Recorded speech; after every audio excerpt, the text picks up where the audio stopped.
Magandang hapon sa inyong lahat. Ang daming liban, ano, Jo? At salamat sa Panginoon na at buhay pa.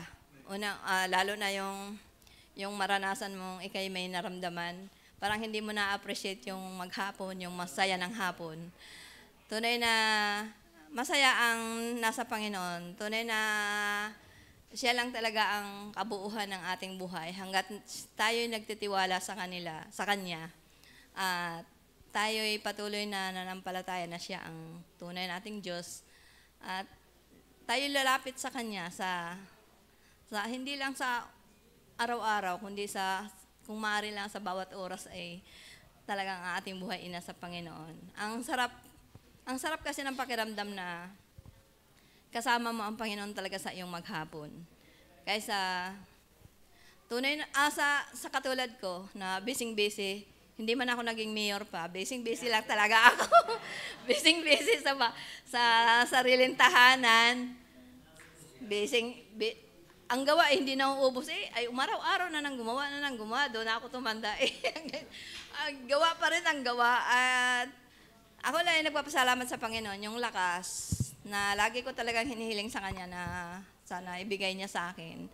Pero nung isang araw na ako'y pagod tapos naulanan lang, ay pag-akyat ko sa bahay, naligo naman ako at atin ang prayer meeting.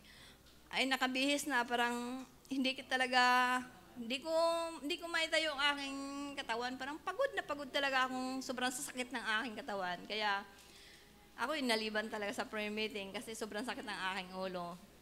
Yung maghapon ka nakahiga sa bahay, inip ako. Hindi ako sanay talagang sa umaga, ako'y tulog ng tulog.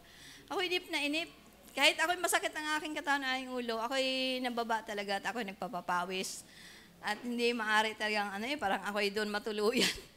At ako'y nagpapasalamat sa Panginoon na pinagaling ulit niya ako, tapos binigyan ng lakas. Sabi ko, patawarin mo ako, Diyos, kung ano man ang kasalanan ko na bakit ako nagkasakit ng ganito at kung kailangan lang na ipahinga ang katawan, ay di pahinga muna. Huwag lang munang kunin at hindi pa nanganak ay baboy.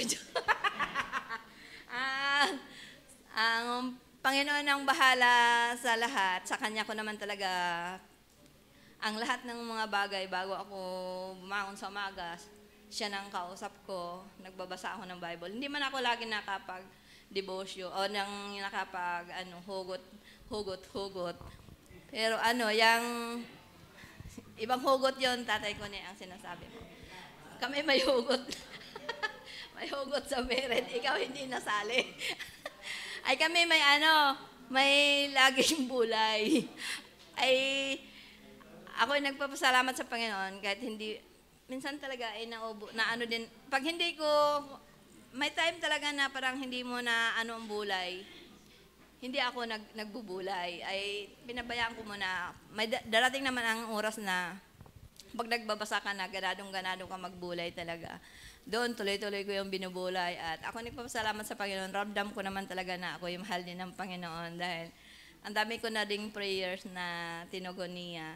At ako yung nagpapasalamat din na dati, sobrang sakit ang ulo mo kung saan mo iisipin mo kung paano ang pambaon ng mga anak. Ngayon, parang nakaraos na ako doon. O, kayo naman. Ang hirap, pag may pinapaaral ka, hirap talaga. Parang naglalakad ka sa daan na hindi mo alam kung saan ka tutungo. Parang doon mo malaman na puro Diyos ang nasa isip mo talaga kung paano mo masolve ang lahat ng problema, lalo na sa financial. Ang bigat din kasi pag may nag-aaral ka, lalo ng mga college, sabay-sabay. At salamat na lang. At si Otoy ayaw na yatang mag-aral. Toy, salamat. hindi mo na ako pinahirapan. At kailangan dumiskarte ka sa sarili mo kung ano bang gusto mo. Kung gusto mo bang pauli-uli na lang, ay ikaw bahala.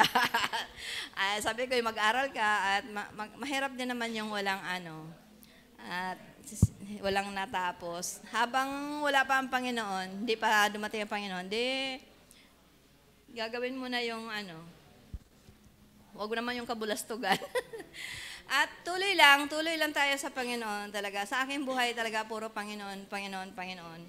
At dahil pinadanas naman talaga niya sa akin kung gaano din naging kapanatag ang aking kalooban na ako'y nasa Kanya.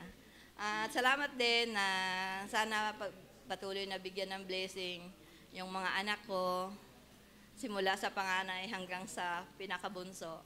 At silang lahat at magiging maayos sa paglilingkod sa Panginoon dahil sila'y kasama ko at sana maligtas din si Dayo at patuloy ko din siya talagang niluluhod sa Panginoon na magkasama din kaming manambahan kasi masarap din yung minsan na ano ko yun, aawit kami sa choir sama-sama, ano?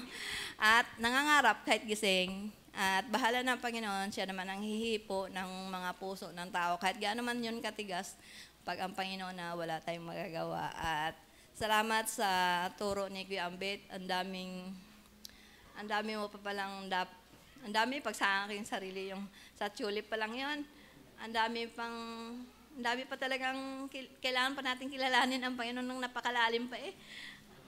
Lalo pag mga English na, Kuya Ambit, di ko. Ay, bahala na kayo. Hinilot-hilot ko na yung dila ko eh. Ay, pasensyahan nyo ninyo ako talagang, wala eh, ibang Bisaya, ibang Tagalog.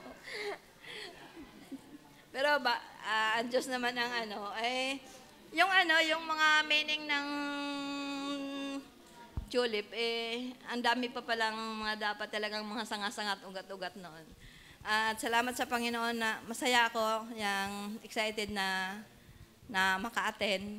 Pero kahit late, may naabutan pa rin yung ilang verse. At salamat sa Panginoon na patuloy ng kalakasan. At may pastor na patuloy nag-aayos sa kanyang mga tupa, nagsasaway sa tupa. At salamat na tayo ay naging tupa din ng Panginoon. At nakasama ko din ang aking pamilya. At salamat sa Panginoon at napakabuti niya sa buhay. Sa buhay ko, sa pamilya, sa ating lahat. At basta tayo magpatuloy lang, tiwala sa Kanya. Wala naman talagang imposible kundi sa Panginoon lang tayo. Salamat.